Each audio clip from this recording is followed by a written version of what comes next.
نحمده ونصلي على رسوله الكريم اما بعد فاعوذ بالله من الشيطان الرجيم بسم الله الرحمن الرحيم رب اشرح لي صدري ويسر لي امري واحلل عقدة من لساني يفقهوا قولي۔ السلام علیکم ورحمۃ اللہ وبرکاتہ۔ ناظرین، پروگرام شہر رمضان کے سلسلے میں آپ کی خدمت میں حاضر ہیں۔ آج ہم رمضان کی خاص عبادت یعنی نماز تراویح یا قیام اللیل کے بارے میں بات کریں گے۔ حقیقت یہ ہے کہ اللہ سبحانہ وتعالیٰ نے ہم انسانوں کو اپنی عبادت کے لیے پیدا کیا ہے۔ قرآن مجید میں اللہ تعالیٰ فرماتے ہیں وَمَا خَلَقْتُ الْجِنَّ وَالْإِنسَ إِلَّا لِيَعْبُدُونَ، کہ میں نے جن و انس کو اپنی عبادت کے لیے پیدا کیا ہے۔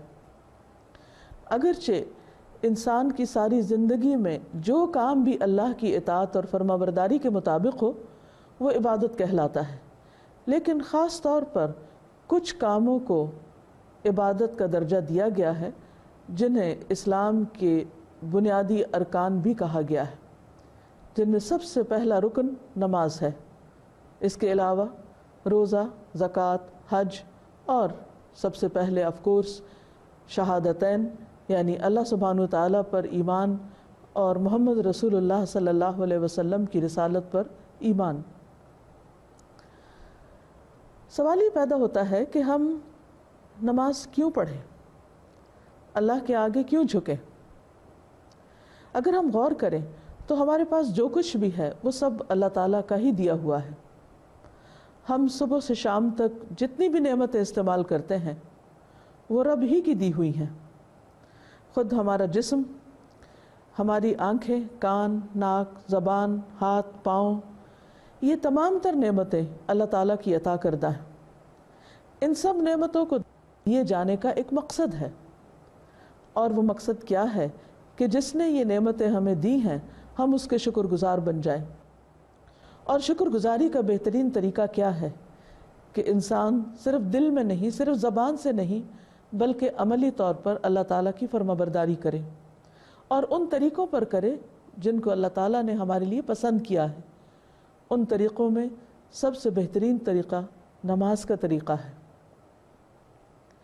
جب کوئی بندہ اللہ تعالیٰ کے ساتھ اپنی محبت کا اظہار کرنا چاہتا ہے، اس کا شکر ادا کرنا چاہتا ہے، اس کا قرب چاہتا ہے، تو اس کا راستہ نماز ہی ہے۔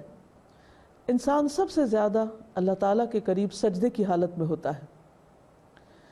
اسی طرح ایک حدیث کے مطابق اللہ تعالیٰ نے 5 نمازیں فرض کی ہیں۔ جو شخص ان کے لیے اچھی طرح وضو کرے، انہیں وقت پر ادا کرے اور ان میں مکمل صحیح رکوع کرے اور خشوع کا اہتمام کرے تو اس انسان کا اللہ پر ذمہ ہے کہ اسے معاف کر دے، اور جو شخص ان باتوں کو ملحوظ نہ رکھے اس کا اللہ پر کوئی ذمہ نہیں، چاہے تو اسے معاف کرے اور چاہے تو اسے عذاب دے۔ اس حدیث سے بھی پتہ یہ چلتا ہے کہ انسان کی بخشش کا ذریعہ بھی نماز ہی ہے۔ لہٰذا ہمیشہ لیکن خاص طور پر رمضان میں نمازوں کی پابندی کا اہتمام کرنا ضروری ہے۔ فرض نمازوں کے علاوہ جو بہترین نماز، افضل الصلاۃ جسے کہا گیا ہے، وہ تہجد کی نماز ہے، رات کے پچھلے پہر کی نماز۔ لیکن رمضان المبارک میں انسان اگر رات کے پچھلے پہر اٹھ کر نوافل ادا نہ کر سکے تو اس کی سہولت کے لیے عشاء کی نماز کے بعد تراویح کی سنت بہترین عبادت ہے۔ حدیث میں آتا ہے من قام رمضان ایمانا واحتسابا غفر له ما تقدم من ذنبه، جو شخص رمضان میں ایمان اور احتساب یعنی ثواب کی نیت سے قیام کرتا ہے، رات کو کھڑا رہتا ہے، اللہ کے حضور طویل قیام کے ساتھ اس کی عبادت کرتا ہے، تو اس کے پچھلے تمام گناہ معاف کر دیے جائیں گے۔ تراویح کی نماز نبی صلی اللہ علیہ وسلم کے عمل سے بھی ثابت ہے اور آپ نے اس کی تاکید بھی کی ہے۔ ویسے بھی اللہ تعالیٰ کے پسندیدہ بندوں کی خصوصیت کیا ہے؟ قرآن مجید میں آتا ہے تتجافى جنوبهم عن المضاجع يدعون ربهم خوفا وطمعا ومما رزقناهم ينفقون۔ سورۃ السجدہ کی آیت نمبر 16 میں اللہ تعالیٰ فرماتے ہیں کہ ان کے پہلو بستروں سے الگ رہتے ہیں، یعنی ساری رات سو کر ہی نہیں گزارتے بلکہ وہ رات کو بھی اپنے رب کی عبادت کرتے ہیں۔ وہ اپنے رب کو خوف اور امید کی حالت میں پکارتے ہیں اور اس میں سے جو ہم نے ان کو رزق دیا ہے وہ خرچ کرتے ہیں۔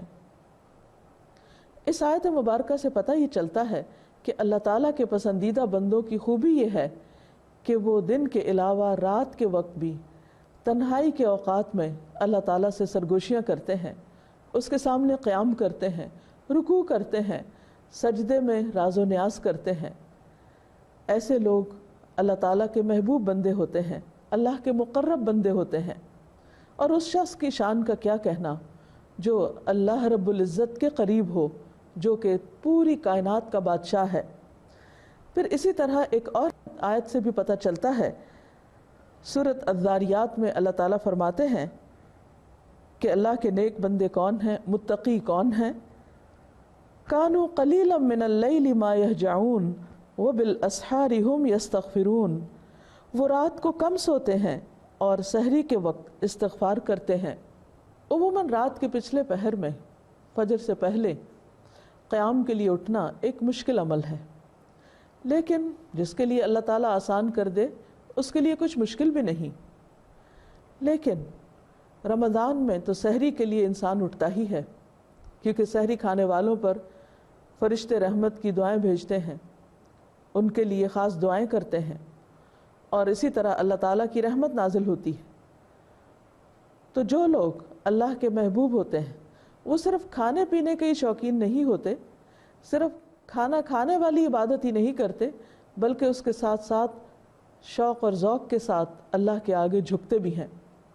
اس لیے ہم سب کے لیے ضروری ہے کہ ہم رمضان کی راتوں میں اس عبادت سے فائدہ اٹھائیں، رات کے اول حصے میں کچھ نوافل ادا کریں اور کچھ آخری حصے میں، اور خصوصی طور پر وَبِالْأَسْحَارِ هُمْ يَسْتَغْفِرُونَ، سحری کے وقت استغفار کریں، اللہ تعالیٰ سے اپنے گناہوں کی معافی مانگیں۔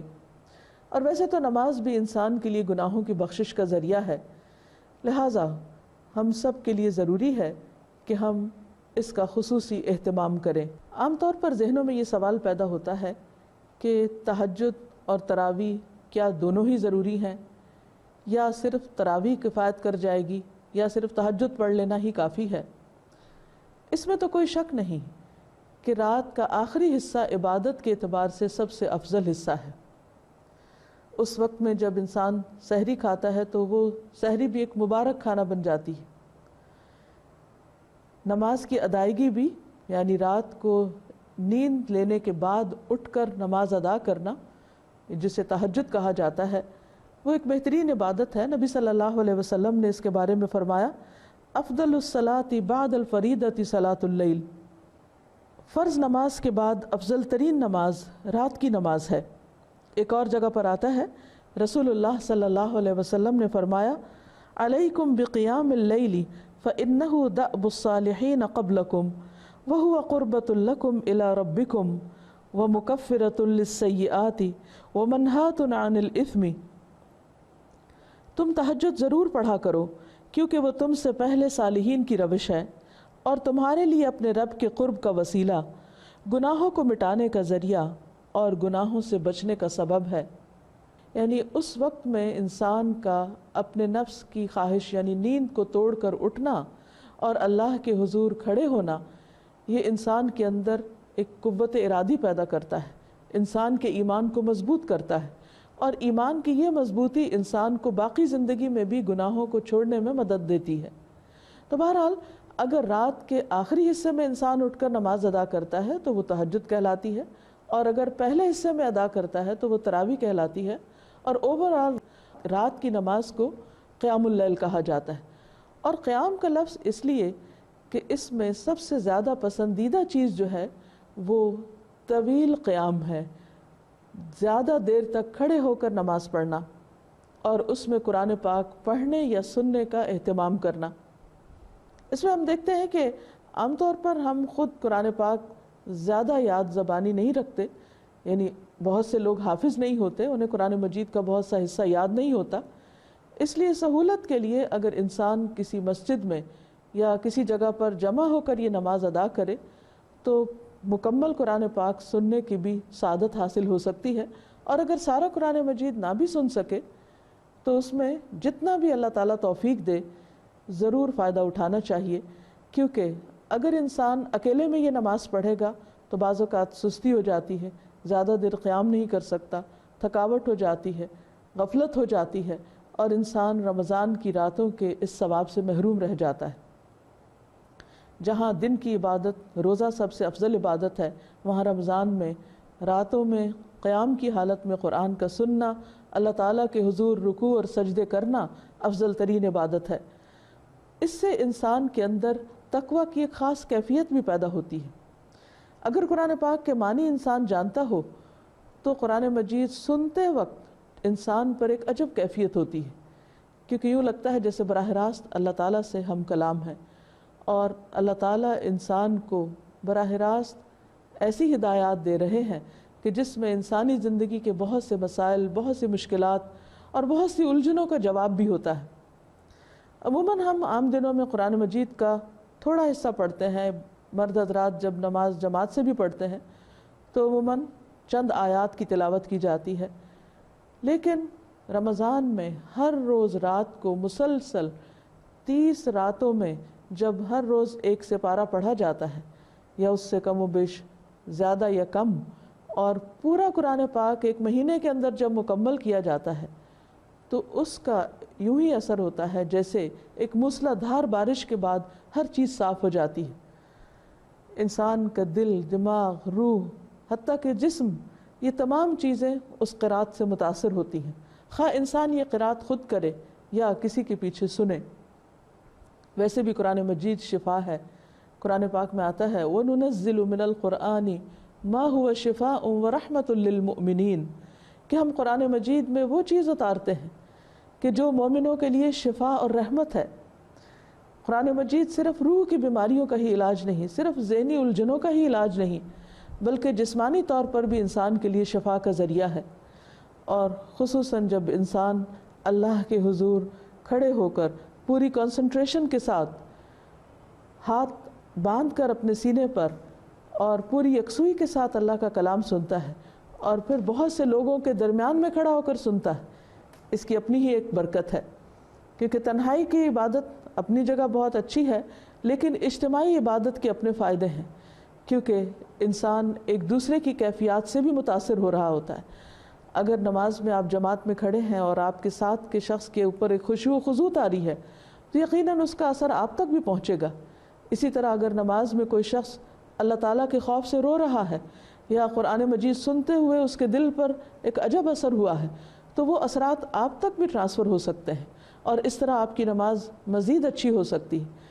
رات کی نماز انسان کے لیے نفس کی تربیت کا ایک بہت بڑا ذریعہ ہے. عام طور پر یہ دیکھنے میں آیا ہے کہ سال بھر زندگی کی مختلف مصروفیات کی وجہ سے انسان رات کی نماز کی طرف توجہ نہیں دے پاتا، یعنی نوافل کی طرف. لیکن رمضان میں اللہ سبحانہ وتعالیٰ کی خاص رحمت ہے کہ اس نے ہمیں یہ موقع عطا کیا، لہٰذا ہم سب کے لیے ضروری ہے کہ ہم اس کا اہتمام کریں. اور یہ وقت نہ صرف یہ کہ ہمارے نفس کی تربیت کا ایک بہت بڑا ذریعہ ہے، بلکہ اس کے علاوہ دعاؤں کی قبولیت کا بھی وقت ہے. کیونکہ انسان جب اللہ سبحانہ وتعالیٰ کی عبادت کرتا ہے، اس کے حضور جھکتا ہے، تو اس کے بعد اللہ سبحانہ وتعالیٰ کے آگے جب ہاتھ پھیلاتا ہے تو اللہ تعالیٰ اس کے ہاتھوں کو خالی نہیں لوٹاتے. اس لیے ان مواقع سے خوب فائدہ اٹھانا چاہیے، اور جتنی بھی رحمتیں اور برکتیں اور اللہ سبحانہ وتعالیٰ کی نوازشیں ہم سمیٹ سکیں انہیں سمیٹنے کی کوشش کرنی چاہیے. ایسا نہ ہو کہ تھوڑی سی سستی ہمیں ان خیر و برکت اور بھلائی کے کاموں سے محروم کر دے. اللہ تعالیٰ سے دعا ہے کہ وہ ہمیں اس مبارک مہینے کی راتوں اور دنوں سے بھرپور فائدہ اٹھانے کی توفیق عطا فرمائے. وآخر دعوانا ان الحمد للہ رب العالمین. اس کے ساتھ ہی ہم اپنے پروگرام کا اختتام کرتے ہیں. السلام علیکم ورحمۃ اللہ وبرکاتہ.